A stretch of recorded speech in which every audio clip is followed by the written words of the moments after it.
A testimonial video is one of the most powerful pieces of content that you can create. Testimonials would be social media for social proof they're craving. All right, let's start over.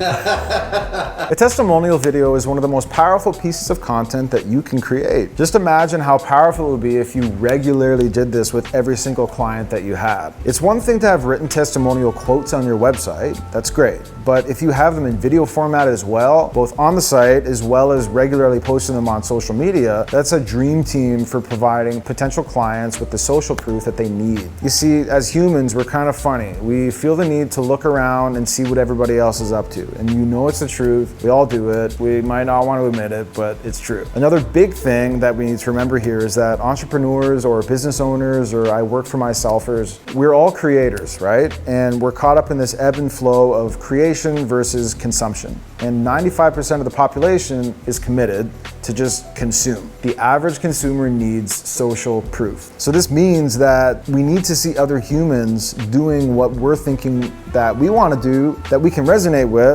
so we can prove to ourselves that we're making a good buying decision. Now, if you're wanting to shoot a testimonial for yourself, it's really not hard at all. You just have to follow these simple steps and you're gonna have some very good content to share with potential clients. So let me paint a picture. You're gonna be shooting this on your cell phone and you're actually going to record the answers to each question as separate clips.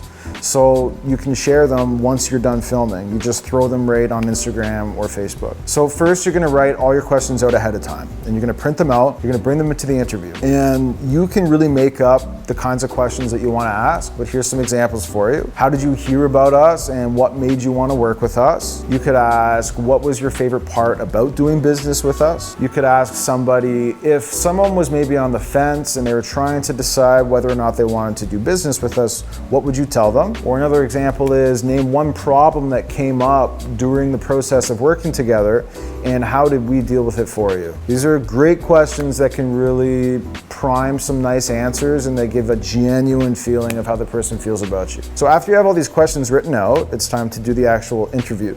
And you want to make sure you do this with somebody who feels comfortable in their own skin. You know, they're going to be acting as a spokesperson for you and for your business, so you want them to be able to articulate and you want anybody who's going to be watching them answer these questions to be able to respect what they're saying. So you're going to start recording. You're going to have two chairs facing each other, preferably have the interviewee and the interviewer very close, and you want the interviewee to be probably facing some natural light just to light their faces up. You're going to hold the phone close to your face and you're going to hit record. And you want to make sure that it's in 4K 24. This is going to give you the best quality. And you're going to remind the interviewee that this is just a conversation so they don't feel uncomfortable. You're going to ask your first question and you're going to let them answer it fully. But don't be shy. If you're not happy with the response, then just ask them, hey, can you just give me an answer again? You just kind of stumbled over your words there a little bit. Usually the first answer or two, they're the best and the most natural, so we don't want to push this too far, but use your intuition. I mean, if it doesn't feel right, then it doesn't feel right. You're going to stop the recording at the end of the first question and then you're just going to repeat this process for the rest, okay? And then by the end, you're going to have maybe like 4 or 5 awesome pieces of content to put on social media. And remember, you might not be an editing whiz, so you want to make sure that it's going to be good to just throw right up onto Instagram and Facebook. And that's it. I mean, it's super simple, super straightforward and to the point. And people who can speak volumes about your product or service, they're going to really help you gain more traction and they're going to help foster new relationships and just build a larger client base for you.